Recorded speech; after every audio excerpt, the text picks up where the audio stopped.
Okay, so ito yung computer shop namin. So ipapakita ko lang sa inyo. Simple lang siya, mga G4560 7 gen lang. Tapos ito yung diskless server natin. So naka-diskless ako. So okay naman siya, maganda naman, nakakalaro na lahat ng games.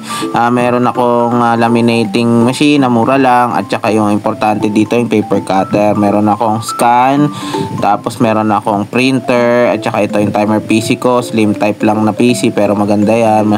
Tapos andito may lalagyan ako ng mga, ayan yung benta, tapos yung mga abubot, at saka ayan yung mga paper, folder, brown envelope.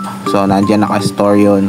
So yan ang setup natin. So yan ang lagi ko. Yan naman pag nakabukas naman yung timer PC, ito naman yun, yung makikita natin. So yan siya, simple lang pero rock. So ito yan ang mga PC pag nakabukas. Tapos yan naman pag naka-game menu na.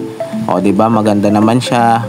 Tapos yung mga monitor malalaki. So bring your own earphones dito sa shop ko. Bumibili na lang sila ng earphones, pero na akong binibenta, mura lang, 30 pesos, 40 pesos.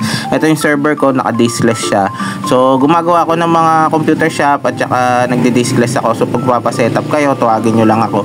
Ito naman yung scanner ko, at saka ito naman yung printer.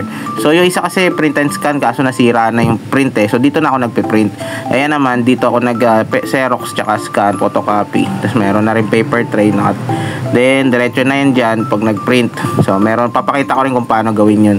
Then ito naman yung sinabi ko kanina, laminating ko tsaka yung paper cutter ko para sa mga rush ID. Tapos ito naman yung mga gunting tsaka yung mga stapler, ballpen, para pag may mga nagpapa-xerox tsaka nagpapa-print, ayan, pwede na stapler tsaka ballpen. Syempre dyan ito yung lalagyan ng kulay ng benta. So safe na safe, hindi naman siya nabubuksan, may susi naman siya, may alcohol, at saka yun yung tape dispenser. So kumpleto tayo. Meron din tayong tubig.